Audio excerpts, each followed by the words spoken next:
안녕하세요. 저희 사람과 직업 연구소에서 새로운 코너를 하나 만들려고 해요. 사람과 직업 이야기라고 자기 영역에서 일하시는 분들을 모시고 그 사람들이 어떻게 생활하고 있는지, 일에서 어떤 것들을 느끼고 있는지를 좀 알아보는 그런 코너인데요.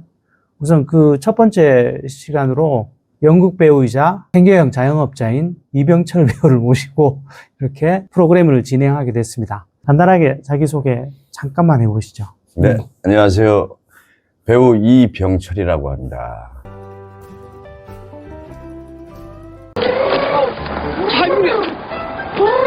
왜 그러십니까? 아니, 무턱대고 차에 타서는 한바다 하잖아요. 그래서 여행가 싶어서 왔는데 돈을 안 내. 돈 있냐고 물어봤을 때 네 했다고. 시장님? 시장님 맞으시죠? 집에까지 초대를 다 해주시고 제가 정말 몸둘 바를 모르겠습니다. 별 말씀을요. 들어가시죠. 네, 들어가세요.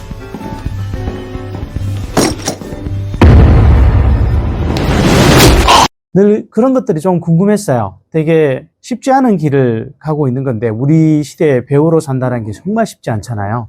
그런 부분과 관련해서 그리고 또 오래 자영업을 하신 분으로서 그런 이야기들을 좀 듣고 싶어서 모셨어요. 일단 지금 하는 일과 자신에 대해서 조금 더 소개를 좀 들어가 보면 어떤 일들을 주로 하는 거라고 말씀해 주실 수 있을까요? 예, 저는 제가 지금 30년 차가 됐는데요. 수많은 작품을 했으면서도 그리고 또 그중에 또 방송 일도 좀 하게 됐고요. 그러다가 지금 이 자리로 왔는데 혹시 사람들이 기억에 남을 만한 작품 몇 가지만 얘기를 해 주실 수 있어요? 요즘 젊은 친구들은 잘 모르지만요. 한 6년, 7년 때 당시에 KBS에서 아침 드라마 별이 되어 빛날이라고 아침 드라마였는데 120부작이었습니다. 근데 거기서 한 50회 정도를 출연했는데 그 당시에는 동네 아주머니들이 다 알아봤어요. 그리고 지방 촬영이라든가 지방 공연 갔을 때도 그쪽에서도 하여튼 아침 드라마가 아주머니들한테는 완전히 진짜 배우들을 알리기에는 제대로 된 그곳이라고 봅니다, 저는. 나 그 기억 좀 나는 것 같아요. 그 예. 형사. 예, 약간 예. 성격 안 좋은 형사. 악역 형사였는데 주인공들을 괴롭히는 역할이었죠. 네. 그랬던 것 같아요.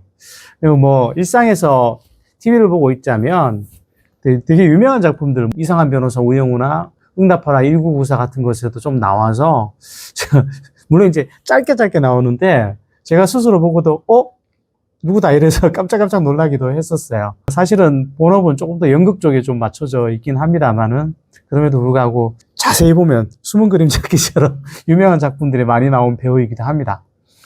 일단 연극 배우나 혹은 단역 배우로서 살아가는 것에 대해서 저는 사실은 옆에서 좀 지켜보기도 했지만 늘 좀 궁금한 거는 그런 삶이 어떨지에 대해서 한번 좀 듣고 싶었었어요. 왜냐하면 사실 우리 시대에는 중장년들도 자기 소신껏 내 가고 싶은 길을 갈 것인가 아니면 뭐 세상과 타협하면서 어떻게든 살아야 될 것인가라는 고민을 많이 하잖아요. 뭐 처음엔 저도 그냥 호기심 반으로 시작을 한 것이 이렇게 직업이 될 줄은 몰랐어요. 근데 하다 보니까 또 때로는 고비가 오더라고요.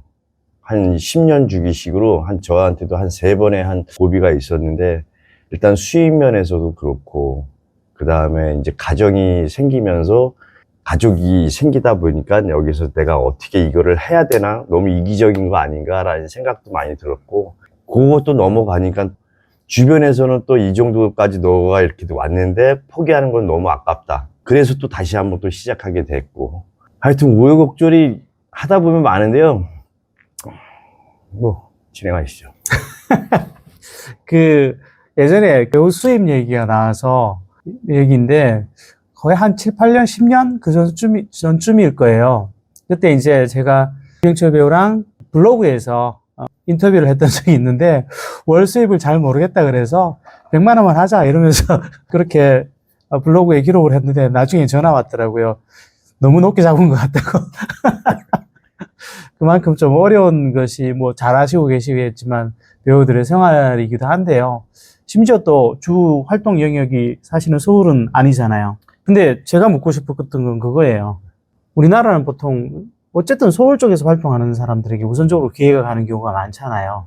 연극이라든지 연극이라든지. 뭐 이런 사람들이 네. 사실은 또 드라마나 영화에도 출연하고 이럴 텐데 우리나라는 일반적으로 그런 기회들이 서울에 있는 사람들에게 훨씬 많이 가는 것 같아서 그렇게 감안했을 때 어떤 기회를 받는 것들이 훨씬 더 적었을 수도 있잖아요. 아니요.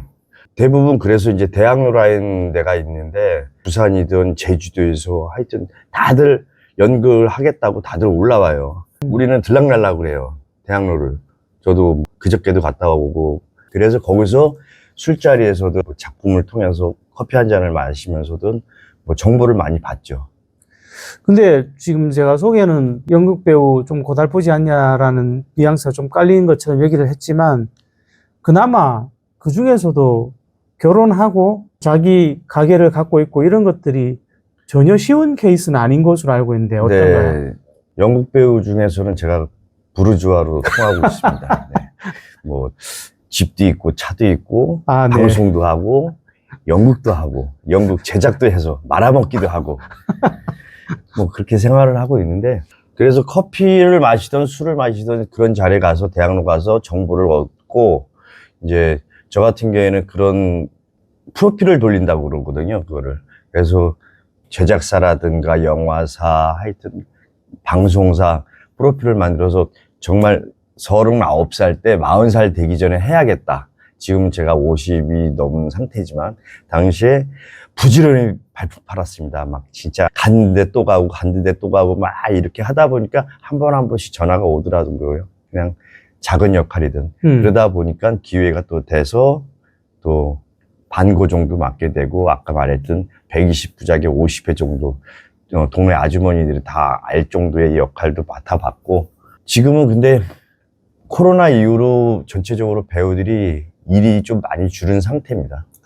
보통 배우들의 일이라는 것이 되게 불규칙하게 들어오는 편이잖아요. 말하기가 좀 그렇지만 수입면에서 되게 작잖아요. 네. 되게 열심히 한 달 반, 길게는 2달까지 연습을 하고 작품은 며칠 딱 올리고 물론 관객들의 박수를 받고 그거에 만족을 하지만 그러고 나서 출연료를 이제 우리가 서로가 이제 나눠 가졌을 때에는 되게 열악한 환경인데 방송을 했을 때 딱 출연료가 꽂혔을 때는 이 방송 등급이라고 있어요. 1등급부터 18등급인데 아역은 1등급부터 5등급까지가 이렇게 매겨져요. 그러니까 1에서 5까지, 5가 최고 등급이고요. 성인 등급은 6등급부터 18등급으로 나눠져 있는데 저 같은 경우에는 지금 8등급으로 있습니다. 근데 6에서 한 몇 년 머물렀고 7에서 8로 넘어가고 몇 년 이렇게 하고 왔는데 그때마다 이제 출연료가 좀 많아요. 근데 그래요? 저 같은 경우에는 요즘에는 이제 출연료 이걸 등급 계약이라고 하는데 요즘에는 등급을 거의 외주로 보내다 보니까 그 방송사에서 직접 제작하는 경우가 별로 드물어요. 외주를 보내다 보니까 계약을 많이 하는데 얼마 받았다라든가 아니면 얼마를 받고 싶다 이런 식으로 계약을 하면서 출연을 하죠. 그러니까 18등급이 제일 높은 거예요? 그렇죠. 근데 18등급이면은 뭐 예를 들면 제가 지금 한 번 나가면 대사가 있던 없던 80에서 100만 원을 받습니다. 하루 종일 찍던 뭐 잠깐 한 10분 찍던 그건 똑같아요. 그거는. 그렇다고 해서 내가 지금 10등급인데 100만 원을 받는다. 그러면 18등급은 뭐 180만 원을 받느냐? 그건 아니에요. 뭐냐? 회당. 계약을 해버리죠. 그런 분들은. 그러니까 저 같은 경우에는 그 단계까지 가기에는 안 돼 보여서 그냥 제가 지금 8등급에서 9등급 계약을 하고 있는데 10등급 가면 비싸다고 안 써요, 또. 그러니까 8에서 9에로 계약하는 게 저는 이제 그걸로 이제 생계를 유지하는데 그거 괜찮습니다. 왜 그러냐면은 제가 뭐 단역도 나가지만 가끔 한 4회짜리 드라마 요즘에 12부작, 16부작을 하는데 한 4회, 5회만 나가도 목돈이 딱딱 들어올 때 괜찮습니다. 괜찮군요. 그냥. 그러면 예를 들면 왜 나는 엑스트라라도 한번 찍어보고 싶어 하면서 그렇게 참여하시는 분들 있잖아요. 네네네. 그분들은 6등급이 되는 거예요? 아닙니다. 그런 분들은 따로 또 별개로 나눠져 있어요. 엑스트라는 또 예. 아예 거기서도 엑스트라군요. 예, 거기서 보조 출연자라고 이제 거기만 관리하는 회사가 있어요.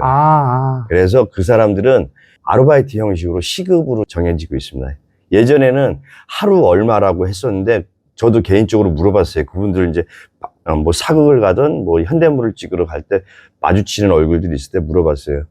이게 지금 요즘에는 어떻게 받느냐. 근데 예전에는 하루에 뭐 그 사람들도 오래 한 사람이 이렇게 짧게 한 사람들 있잖아요. 8만 원에서 뭐 12만 원 뭐 이렇게 했었다고 하는데 10만 원 전이었던 것 예. 같아요. 네. 근데 지금은 시간제로 이렇게 한다고 하더라고요. 거기 최저임금은 지키나요? 그렇죠. 시간제? 예, 그걸로만. 그걸로만. 예. 이게 참 좋기도 하고 힘들기도 한 것이 그런 쪽의 영역들이 참 돈이 참 안 오르긴 하는 것 같아요. 역시 금융치료가 최고군요. 배우에게도. 근데 힘들다고 하는 거는 또 이제 사극 같은 거 할 때 산속이 되든 뭐 TV로 보게 되면 이제 주막집들 나오는데 그게 다 이제 야외 세트장인데요. 진짜 뭐 아무리 껴입어도 겨울에는 얼어. 와 진짜 발이 정말 그냥 그런 상황에서 이게 오케이 떨어질 때까지 이제 버텨야 되는데 뭐 난로 하나 뭐 온기 나올 때도 없고 엄청나게 추운 그 겨울에 사극할 때가 제일 아마도 저뿐만 아니라 많은 배우들이 힘들 거라고. 그럴 것 같아요. 이게 사실은 누가 뭐래도 우리 시대에 배우로 산다는 것이 그렇게 쉬운 일은 아니고 그리고 연극 배우라면 더더욱 그럴 건데 근데 그럼에도 이 일을 하는 이유는 뭐예요? 이 일을 하게 된 게 처음에는 호기심으로 시작했는데 하다 보니까 내가 마약은 안 먹어봤는데 중독이 되더라고요. 그래서 이걸 시작하고 나서 한 3년 차 정도가 됐을 때 선배들이 물어보더라고요. 너 이거 왜 하냐? 중독이다. 그 말을 이제서가 아니라 정말 저도 지금 후배들한테 그 말을 하고 있습니다. 왜 하는지 돈도 안 되고 진짜 유명하지도 않고 왜 하는지 가족들도 참 편하게 해주는 것도 없는데 왜 하는지 저도 모르겠습니다. 근데 그건 있어요. 정말 이기적인 부분이죠. 뭐. 공연 딱 끝났을 때 커튼콜 할 때 관객들한테 그 뜨거운 박수 받을 때 그것 때문에 하는 건가. 참 정말 행복하죠. 무대에 있을 때 정말 행복하고요. 나로 인해서 나의 대사에 관객이 웃고 울고 할 때 정말 내 자신이 그 역할에 빠져들어서 관객들 눈을 보고 대사를 칠 때 그분들의 반응을 봤을 때 너무나 참 뭐가 와요, 정말. 그렇죠. 네. 그래서 그런지 솔직하게 얘기하면 돈 문제만 아니면 연극 무대가 조금 더 선호되는 무대인 거죠. 배우 개인적으로는. 어떤가요? 아마 그런 말이 있어요. 일은 많고 나를 안 알아봤으면 좋겠다. 그 말은 뭐냐면은 일은 너무나 즐거워. 근데 돈이 안 되잖아요. 근데 일 많아. 근데 바빠지면 또 행동에 또 많은 사람들이 저 사람 뭐 하네. 진짜 연예인들이 많이 힘들듯이 우리 같은 경우에도 지금은 뭐 술집에 가서도 자유롭게 막 먹고 뭐 대화도 하고 뭐 편안하게 이렇게 술을 먹는데 누가 봐도 저 사람들 얘기가 연극 배우고 평범한 대화는 아니야. 하지만 배우인가 보다라는데 뭐 유명하지는 않으니까요. 근데 유명한 연예인들은 진짜 술자리도 되게 불편하다고 하잖아요. 그래서 일은 많고 우리 못 알아보고 하는 직업을 갖고 있는. 그러면 이 일을 선택하길 잘했다라고 느끼는 순간이 자주 있는 편이에요? 자주는 아닌 것 같아요, 요즘에. 그렇다고 또 후회한 적은 없어요. 그래요? 그것만 해도 훌륭한 거 아닌가요? 네. 그런 거 있죠.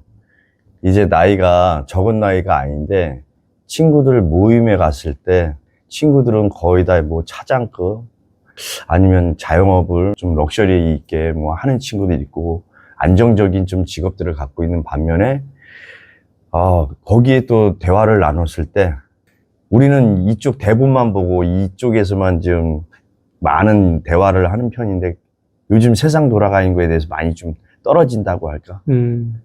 그런 부분에 대해서는 대인관계 하기가 참 진짜 쉽지 않더라고요. 좀 극단적인 질문인지 모르겠어요. 근데 질문을 아주 노골적인 질문을 한번 해볼게요. 네. 자, 요즘 회기가 유행인데 과거로 돌아가셔서 20대 후반, 30대 초 뭐 이쯤에 네. 배우의 삶을 다시 갈래? 아니면 또 다른 길을 갈래?라고 물으면 어떻게 할 것 같아요? 다시 합니다, 저는. 와. 제가 그래서 사실 개인적으로 후배이긴 한데 그래서 이병철 배우님이 그런 부분은 참 대단하다고 생각하는 것 같아요. 엑스트라나 단역으로라도 이쪽 분야 일을 좀 뒤늦게 제가 그런 분 뵌 적이 있어요. 예전에 50대 중반이 넘으셨는데 이쪽 일을 해보고 싶다라고 하시는 분을 뵌 적이 있었거든요. 예, 예. 네. 근데 만약에 그런 쪽에 일을 하고자 하시는 분들이 있다라면 어떤 조언을 좀 해주실 수 있을 것 같아요? 재미 아니면 경 때문에 이렇게 해볼만 하면은 해도 괜찮다고 봐요. 하지만 수익 면에서나 내가 그걸 하면서 내가 훗날 나도 저런 배우들 같이 나도 될까라는 희망은 버리라는 얘기죠. 중장년이 시작을 네, 한다라면. 네. 근데 중장년에 시작해서 좀 성공한 사람들도 있지 않나요? 뭐 있다고 글쎄요. 그분들은 연극 배우로서 오래 하시다가 그렇죠. 뒤늦게 했던 예, 케이스겠군요. 대부분 연극이라는 기반이 좀 있는 상황에서 아니면 학교 다닐 때 뭐 연극영화과를 나와갖고 그 꿈을 못 이루다가 나중에 뭐 먹고 살만 하니까 다시 한번 두들겨 보는 그런 케이스들은 주변에 많이 봤어요. 근데 갑자기 이쪽에 들어와서 물론 엑스트라 같은 경우나 뭐 보조 출연자 이런 거 같은 경우는 재미있대요. 물어봤어요. 힘든데 재미있대요. 정말 더운 날은 더운 대로, 추운 날은 추운 대로, 진짜 이 연기 드라마 이런 거 찍을 때 대기를 엄청 타는데 길게는 몇 시간도 되고 짧게는 뭐 금방 찍기도 하는데 대기하는 게 많이들 힘들어서 지쳐 하더라고요. 물론 우리 촬영하는 우리도 마찬가지긴 한데, 근데 보조 출연자를 하면서 뭐 성공을 하겠다? 글쎄, 저는 그런 거는 허황된 꿈 아닌가 싶어요. 네. 네. 그러니까 중장년쯤, 그러니까 40대 중반 뭐 이렇게 넘으셔서 참여하시는 분이 있다라면 뭐 재미삼아 내가 삶의 활력소로 이 활동을 최소한의 용돈벌이 하면서 내 즐거운 걸 하겠다 하시는 분들이면 모르겠으나 이게 수입의 주루트로는 활용하기 어렵다라는 얘기라고 보면 되는 네, 거죠. 네. 살고 싶은 대로 산다라는 것에 대해서 굉장히 많은 사람들이 생각이 다르고 의견이 다를 것 같아요. 쉬운 일은 아니죠. 저도 살면서 한두 번씩은 그런 선택의 순간들을 맞이했었는데, 뭐, 연극배우라는 좀 독특한 삶이 여러분들은 어떻게 받아들이셨는지 모르겠어요. 그럼에도 불구하고, 이건 인생에는 또 이런 삶도 있고, 이렇게 살아가는 사람도 있다라는 측면에서, 자신의 세상을 보는 스펙트럼을 넓히는 차원에서 한번 이 영상을 보신다라고 생각해 주시면 좋으실 것 같습니다. 네, 저희들은 다음 시간에 다시 뵙겠습니다.